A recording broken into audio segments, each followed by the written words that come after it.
The program is In Touch. I'm Ginny McGee for our Hall Communications stations. And in our studios today, Lieutenant Gary Scott of the Vermont State Police. He's with the Traffic Operations Unit Crash Reconstruction Team. That is a mouthful, but that's what you do right now for the State Police. Yes, thank you for having me. Absolutely. My job is to oversee all the traffic safety grants and programs that the State Police administers. And then if we do have serious injury, fatality crashes, a call will come to me, and then I'll deploy the resources out there to do the investigations. Yeah, that must not be a good day when you have to do that. Unfortunately, it's not. There's so many tragedies every year. This year we're seeing the fewer, which is a good sign, and we hope it continues on this trend. But every year we average about 67 fatalities in the state. Responding to them and seeing them on the roadway is one thing, and then going to talk to the families is another whole thing. It's a tough part of the job. And a lot of that does go on for some time. I mean, grieving is one thing, but also investigations, and that's a lot. Yeah, the investigations can take up to 3 or 4 months. It's a death investigation, just like a homicide out there. The days of calling these accidents are long gone. People know better now. The message for drunk driving has been out there for years, since the 80s, that we know that if you get behind the wheel and you've been drinking, that you are a danger on the roadway. We want to also make sure that's the mind shift in society. If you behave that way, you're going to be charged criminally and you're going to face the consequences. And it's a whole other world beyond alcohol, too. And it's not just drug users and abusers, but a lot of people are on all kinds of crazy medicines out there, and you got to be smart about it. Yeah, I've been part of the drug recognition program since it started in 2005. I am a DRE. What you're talking about, people who maybe get a prescription medication for Ambien to help them sleep at night, they forget that they need milk for the kids in the morning. They go out and get behind the wheel and they crash, they're going to be charged the same as driving under the influence of alcohol. It's the same course of action will occur. So know what you're ingesting all the way before you get out there on the roadways. Absolutely. There are a lot of great options for not driving. Right. Like, just don't go. There are cabs. There are other ways to get around if you need to. We have Lieutenant Gary Scott in here from the Vermont State Police to talk about some of the numbers. They've been calling it the Click It or Ticket campaign for a number of years. This is something that involves state police around the country, right? Correct. In making roadways safe during a lot of different holidays throughout the year, and times where people do like to celebrate a little bit and just to be wise and be safe, right? Vermont, we have been stuck. We're at about 84% usage rates. That means there's about 90,000 people every day that are not wearing a seatbelt in this state. It's one of the simplest things that you can do. It will keep you safe. We always hear the story of my friend, if they had their seatbelt on, they would have been killed. And that 44% of our fatalities this year alone, people are not properly restrained. So the numbers are right there. Almost half of them of people are being killed should be wearing their seatbelt. So this is a national campaign.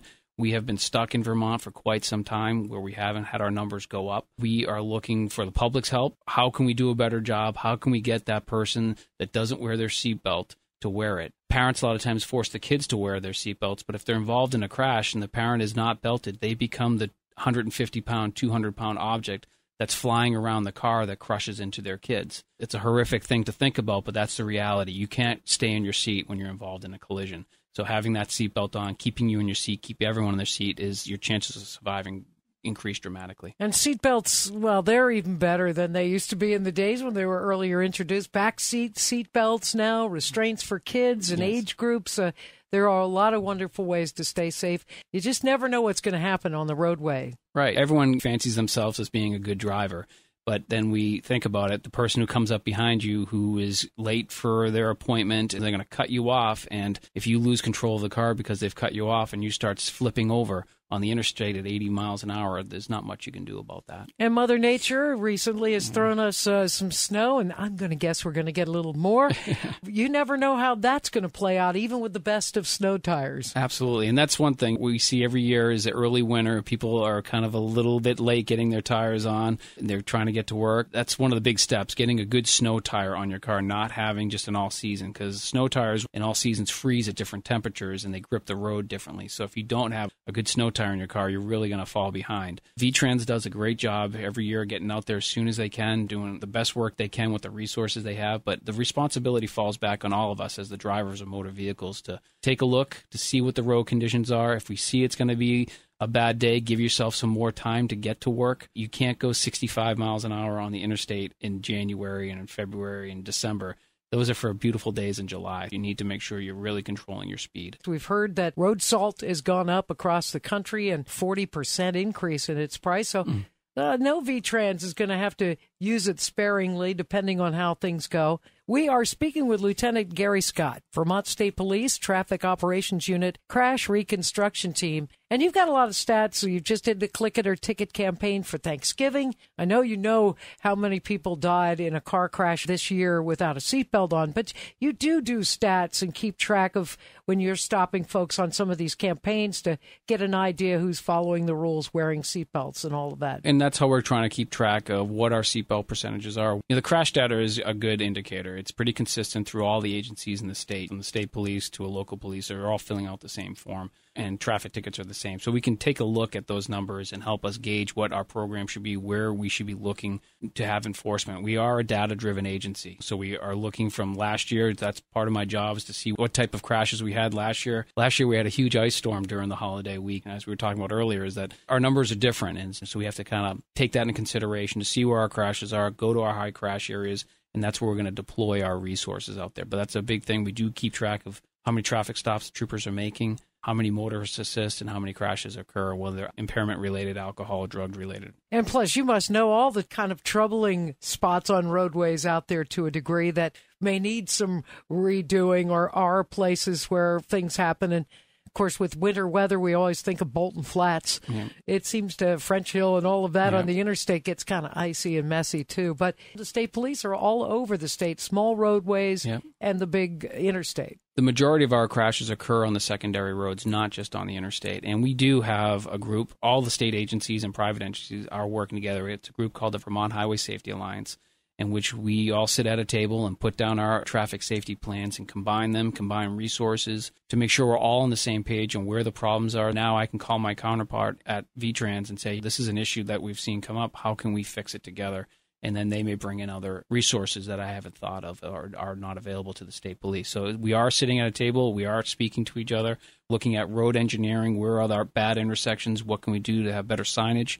Can we change the roadway? What type of funding do we have there? Maybe it's engineering of automobiles. As we've all seen, they've come a long way. So it's all of these things. The technology at University of Vermont Medical Center is at the table with us as well. So we know that advances in EMS response and the hospital advancement, road engineering, vehicle engineering, and enforcement, the 4 E's, as we sort of call them, is what we need to have working together to have successful traffic safety programs in the state. You just reminded me, though, to tell everybody that what you already know is when you see EMTs, state police troopers, other enforcement out there that are trying to respond or take somebody somewhere that needs help, get out of the way. Yeah, we see that commonly, is that people they're in their car, they have the music up, they're sort of only paying attention to what's in front of them, not what's coming up on them. And if we're trying to get to a scene and the vehicles frequently don't get out of the way, a car in front of them will pull over, and frequently we'll see another car just go right around them and block off the road even more for us. So yeah, that's a good tip. Please be aware out there for us. Holiday safety is what we're talking about, and we know that Memorial Day weekend, 4th of July, here we are with the Christmas holidays ahead, just had Thanksgiving and New Year's around the corner. And you call this Operation CARE, Combined Accident Reduction Effort. Is this state police, or do you work with other law enforcement? And when you do your Click It or Ticket campaign? Sure, the CARE campaign is a nationwide involving all the state police agencies. Every holiday weekend, every state police agency participates in this, because we see that these are the times of year we have a higher volume of traffic on the roadways. People are sometimes making poor decisions, so that's why we want to have an extra enforcement effort out there to try to keep people in between the lines, so to speak, and to just make good decisions and be safe. Every state police agency around the country participates in this. We gather data and we have conferences and meetings to talk about the trends that are occurring and how we can do it better. And we're always looking for public feedback about where the problems are. We need people to tell us where the problems are a lot of times, because we have limited resources. So you see a bad driver, calling 911 and letting us know where the location is, what the vehicle make and model is, and if you can get the registration. All of that helps, and we can do a follow-up investigation or stop the vehicle hopefully as quickly as possible. We're talking about the simple use of seatbelts, which saves lives. Of course, there are new rules on the roads. Is seatbelts still a secondary? The secondary, so that means if you do not have it on and the police officer sees you, you can't be stopped for it. But if you have another infraction, you can be stopped and then be issued the ticket for the seatbelt. And generally, while you get pulled over, unless there is an accident, is because there's been some sort of traffic infraction or violation, and that means a taillight out, or it means a lot of different things. Absolutely, yeah. All those things can cause that. The safest thing is just to have it on at all times. Like we said, intersection crashes are the most common, and you have no control of that if someone runs a red light and slams into the side of your car. And having your seatbelt on and keeping you in place is going to make it much safer for you. We are speaking with Lieutenant Gary Scott of Vermont State Police Traffic Operations Unit Crash Reconstruction Team. You mentioned calling 911 and watching crazy drivers out there. But, of course, we have new rules on any handheld devices, which I think was a really good thing. Many other states have had it, and more will come along. How's that been going? We had an extended period, so the law didn't go into effect till October, so that gave a lot of warning for people that was coming. We still see violations out there. The research on this, University of Virginia and the University of Utah have done a ton of research on just distracted driving. And we know that if you have a device either in your hand or not in your hand, but you're paying attention to it, you're 23 times more likely to be involved in a crash. Taking it out of our hands, at least hopefully getting people to have both hands on the wheel or not even engaging in it at all. So we've had limited enforcement in it. We've had a strong education program that we've put out there. And the hope is that it will just become commonplace. People will not want to have the device in the hand. We all hear stories of people on their phone at an intersection talking. They don't go when the light changes, or they're driving, they're swerving in their lane. So again, it falls back onto us for personal responsibility to be safe out there, safe as we can. No, it used to be targeted towards teens. Well, it isn't just teenagers. No. There are a lot of people that are addicted to their phone and to texting of all ages, because the kids started the texting, but now all the adults text too. Right. A lot of highways around the country now have text stops. Yes. So you can adjust your music, make your text calls and combinations, whatever. So yeah, and we get that that's not the only form of distracted driving out there. Putting your makeup on, fidgeting with the radio, reading a book. I've seen people playing trumpets in their cars, everything. And we get that we can't legislate everything, and it comes back again to that personal responsibility of to be a safe driver. I often think about when we go into a grocery store. There's no rules of how to move up and down the lanes in the store. Everyone in Vermont is usually very courteous and pleasant with each other, and we get through there. But when we get into our cars on the roadway, the same person you were just nice to at the grocery store, we cut off. And it's amazing to me. And if we could take that courtesy onto our roadways and everyone could just think about that's your neighbor that's next to you or your friend, you wouldn't do that to them. You wouldn't behave in that manner. We'd be much safer out here. It is amazing what a personality can be behind the wheel. I can say it too. It's not a great example for your kids in the back seat either sometimes, but everybody is gotta go somewhere, gotta be there, aggressive. If you increase your speed, it's going to increase your stopping distance. And if you do hit something, it's going to increase your likelihood of being injured. I was just going to ask one more thing. You talked about getting grants for these click it or ticket safety events. So on the roadways, highways, byways, that is something comes from the federal government that you guys have to apply for? Sure. So the National Highway Traffic Safety Administration disperses the funds to the states. Our Governor's Highway Safety Program then takes a look internally in the state, and local and state agencies apply, and then that's how the money is distributed that way. So the state police usually is a larger organization. We have more troopers on the road, so we usually get a little bit more money than local PDs. We appreciate everybody who puts the uniform on every day and night and through the winter storms and through the holidays. And are there going to be sobriety checkpoints set up during the holiday season? Absolutely. That's the goal. And sobriety checkpoints are a minor disturbance in driving. We get that. But the research shows that when they are up, we do have fewer crashes and fewer incidents of impaired drivers out there. So every barracks around the state will participate in them.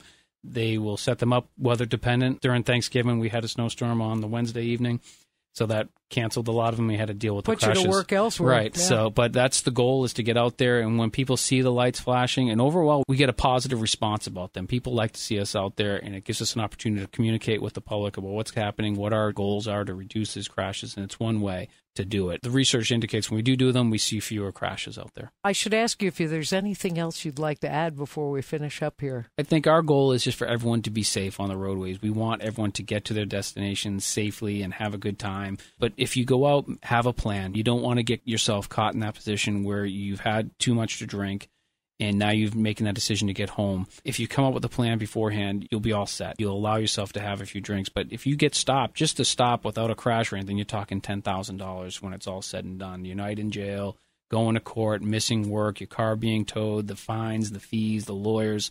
It's just not worth it. And the embarrassment, you're going to have to go home and tell your family this is what happened. And so if you just come up with a plan, it's that time of year, you talk to your friends and your neighbors and work that out. That's what we're looking for. Get your designated driver or stay the night and be smart about your celebrating this holiday season is the message. And I guess, Lieutenant Gary Scott, just one last thing. If there was that communication that if people call 911, and hopefully it's always working, I won't go into that. Yeah, hopefully.